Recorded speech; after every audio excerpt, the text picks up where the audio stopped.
in last week's episode, after crossing from Denmark to Sweden on that very expensive Øresund bridge, we then worked our way up the Swedish west coast, heading towards our ultimate destination on this trip, Norway.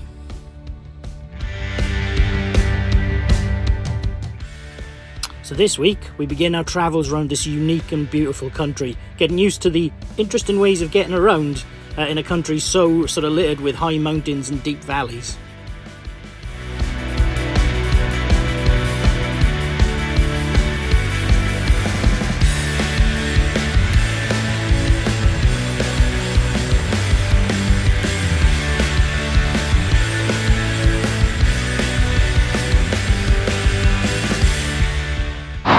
This is going to be our stop for tonight, I think.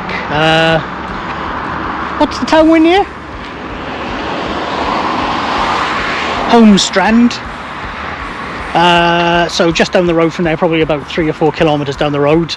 It's a busy road behind us. We're probably about an hour's drive from Oslo. Yeah. Maybe a little bit further. But yeah, even though it's a busy road, like the view compensates. Hell of a drive today. Yeah, got tunnel vision. But nice to find this place, to be honest. Yeah, really nice.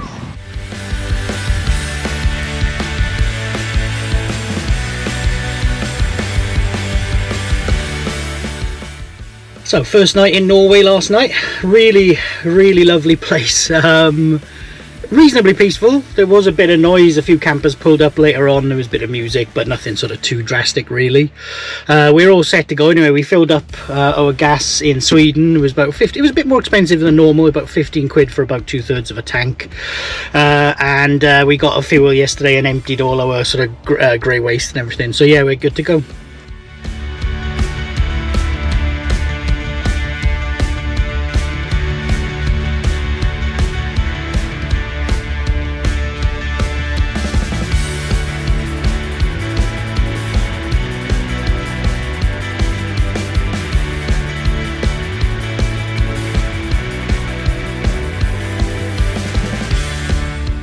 Our stop for tonight. This is the Sandsouci campervan park up, basically a few miles north of Kragerø. It's 150 Norwegian kroner per night, or €15 to stay. No facilities but there are a couple of boats included in the price that are moored up, that you can rowing boats you can take out onto the beautiful water here. And yeah, just a lovely setting next to this inlet.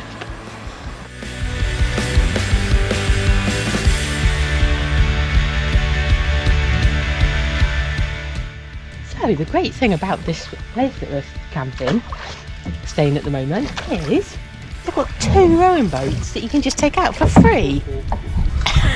So that's what we're doing. Yeah, Steph's not doing the actual rowing because according to her, rowing is there's a buoy there. Impossible.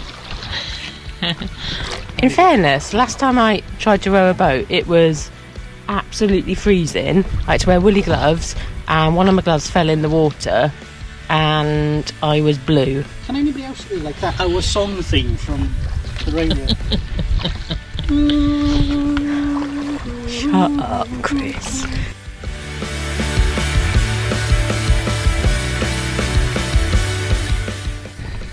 So as you can see, my training to be a Viking has reached the next level, because now I'm being bossed around and put in the oars.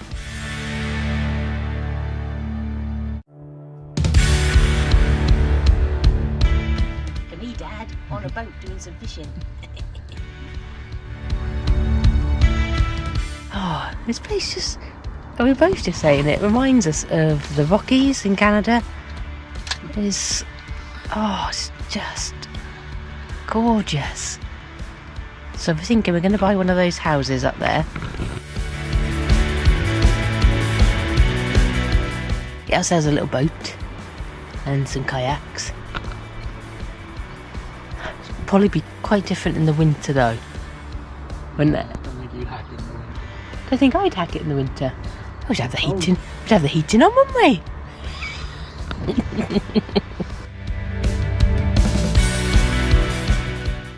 So, predictably, having utterly failed to catch our own dinner, we had to go into Kragerø and see if we could source one somewhere else.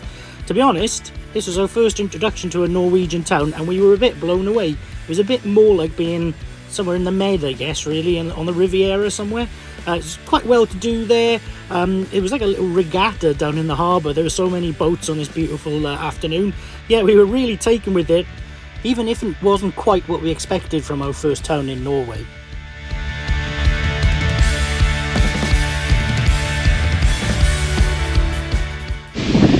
Got on a bike ride, what do you think of that? You're in a spaceship. Yeah. You're in your spaceship. Are you in your spaceship?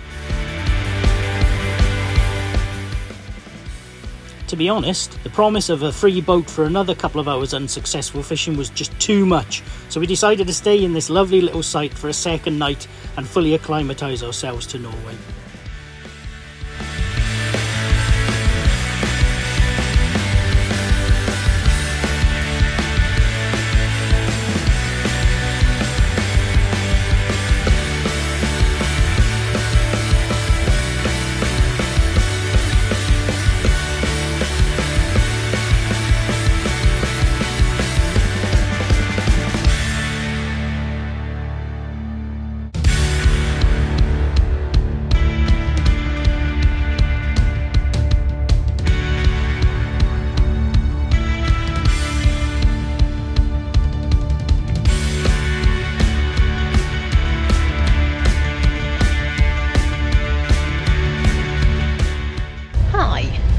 So, we come to you from our park up for tonight, which we've paid for because we really needed to do our laundry, and it's near Fjord. Sorry about that. And we're staying in a campsite called Eggenes. We've called it Eggenes, haven't we? Yeah, it's Egenes. Yeah.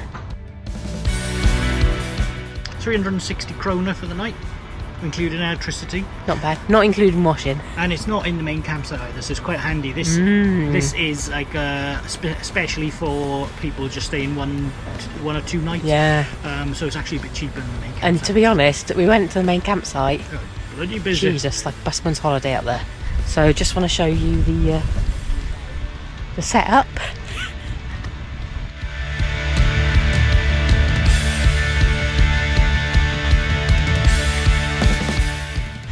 We had quite a lot of washing, and we realised that the guy that checked us in didn't give us enough change for 2 lots of drying. So that's 1 load of drying on the van.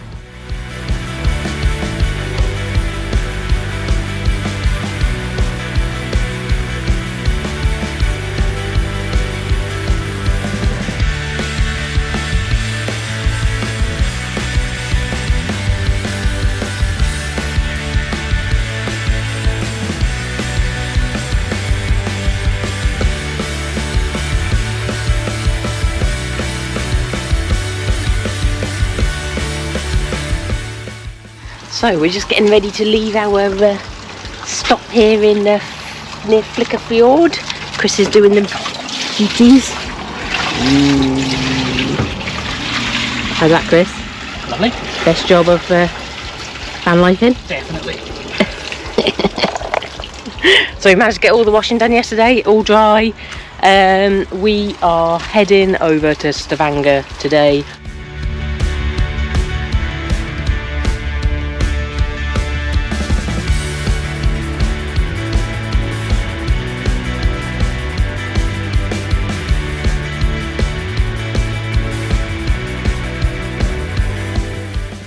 So we just parked up in Stavanger in this dedicated motorhome parking spot. It is maximum 3-day stay, 150 kroner per day, which is about 14 quid. Yeah. For 24 hours, not bad, in the city centre parking. The only thing here, they do like an app. And it seems like every car park in every city uses a different app, so yeah, just be mindful of that. The actual opportunity to like pay in the car park with a card at a machine, it's very sort of few and far between the places we've been. So the motorhome parking in Stavanger is actually really conveniently located. It's just along the harbour from where the cruise ship comes in, and a very short walk into the town. The port area is beautiful, not what we expected at all. Very quaint, lots of old sort of buildings, lots of wooden structures, that sort of thing. Then we wandered to my preferred destination in Stavanger, of course, which is a craft beer bar, and that's the home of Norwegian legends Løvig. So there's lots of lovely things on tap and in the fridge, as you'd expect. The star of the show was a mead, though, from Modgerette, absolutely stunning.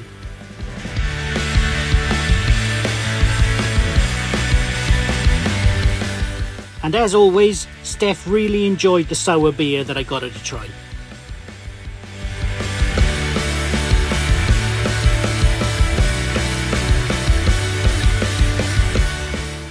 So, good morning everyone. Just going for a quick wander back into Stavanger town. Literally it was just 10, maybe 15 minutes walk from where we parked up. So we were going to go to Pulpit Rock today. Steph wouldn't have climbed it, but I was going to. But it's a 4-hour sort of round hike. Obviously the first half of that be uphill, and yeah, we're like 30 degrees again today, so sort of had an attack of common sense, I think, and unfortunately we're gonna have to leave it. It's supposed to be a really stunning spot, but yeah.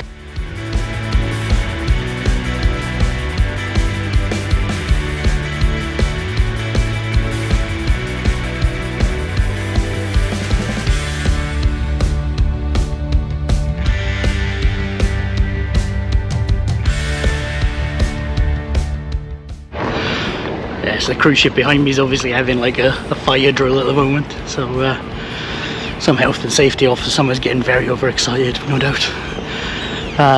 So Stavanger is really, really beautiful.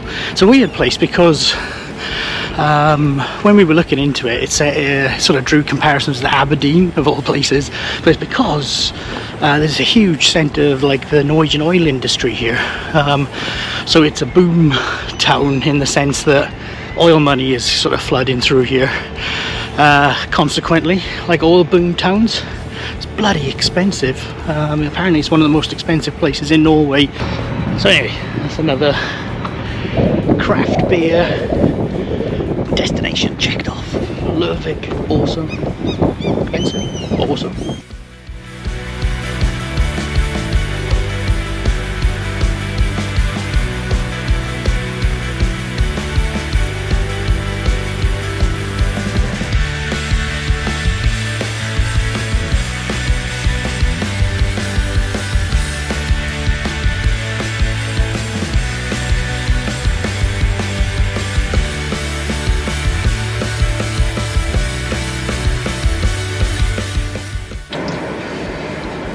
So yeah, lovely night last night in this little stop just off the side of the road, really, just to pull in. It was pretty amazing. This beautiful kind of, is it a lake? It is a lake. A lake, it's not yeah. A fjord, it's a not lake. A fjord, it's a lake. Freshwater lake. Up in the mountains. Gorgeous. Yeah, absolutely beautiful. So really peaceful night. Hot again though, pretty warm. Yeah. But been for a swim this morning. Yeah. So gorgeous. Gonna head inland. Just because we've got a couple of things we wanted to do, and then head out back to the coast then once we've done everything we want to do in this sort of central bit.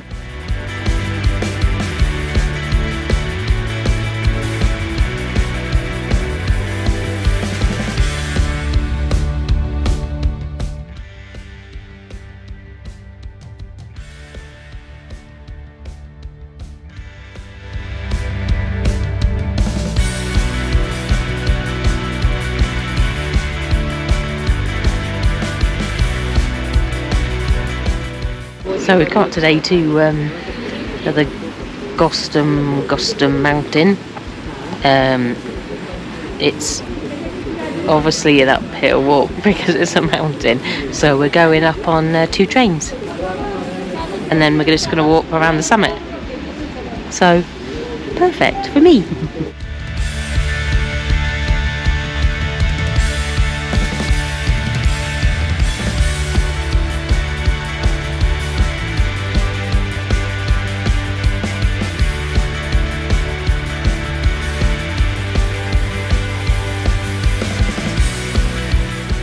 So if that little train journey reminded you a little bit of a Bond villain's lair, that's because and they don't build it apparently in the 60s. This is according to the navigator here. If it's wrong, you can blame her. To make sure they had access to the top. So, and the second section is the steepest railway in the world, apparently.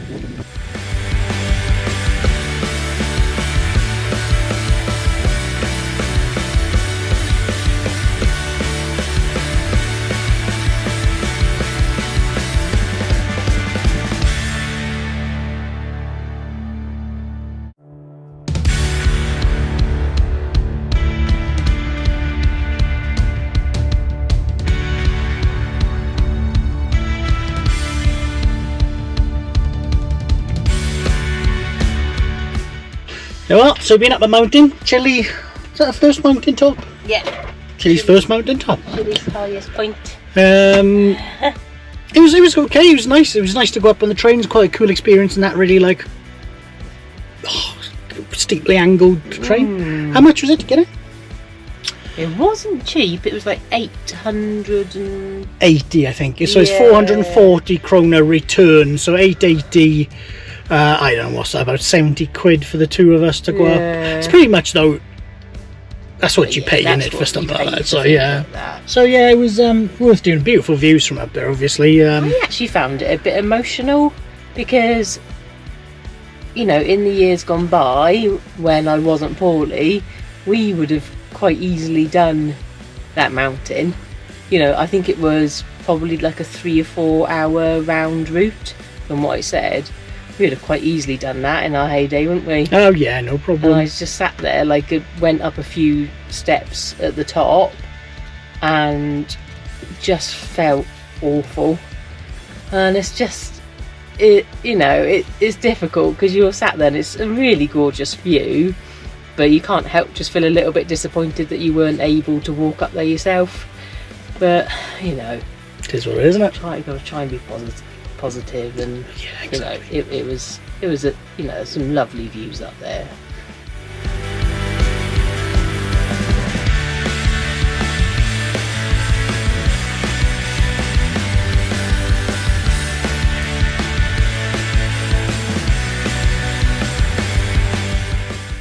So while we went to Roland today, we were going to book a moose safari because we haven't seen a moose yet.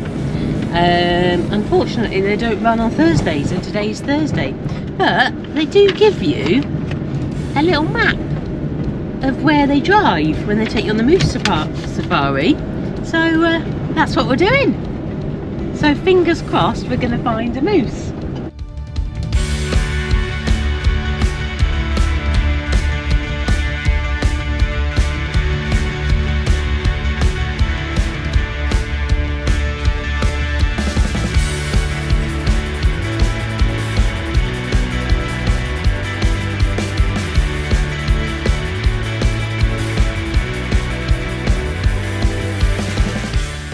So this is our stopping point last night. We're in between a town called Amot and another town called Vigny, I think.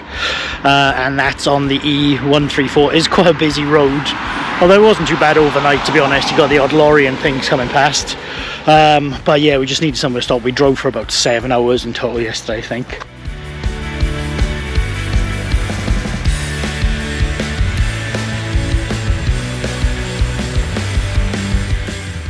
So an awesome drive today, absolutely beautiful. Like, I can't even begin to put it into words, really. Our first real experience of driving down Fjord. So we did Mountain Lakes yesterday, Fjords today, and it was just astonishing, really. Unfortunately, we couldn't find somewhere between Odda and here, wherever here is. I have to put it on the map.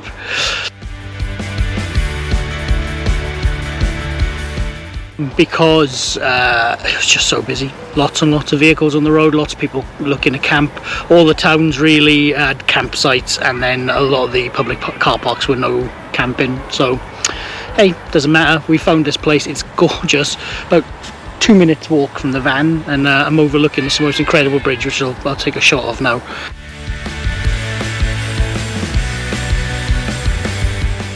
But yeah, what a great day's drive. And I was saying to Steph, you know, she was a bit downhearted yesterday. We did that little moose self-drive thing, and that didn't pan out very well. She was a bit disappointed going up the mountain. I think it was a bit raw for her to do that without really doing the exercise. I know it sounds a bit weird, but she felt she would get a buzz really from being up there, and it just made her a bit sad, I think. But like I said, if we hadn't have done that yesterday, we wouldn't have taken this road today, and we'd have missed just perhaps the most amazing day's driving of our lives. So it's funny how things work out.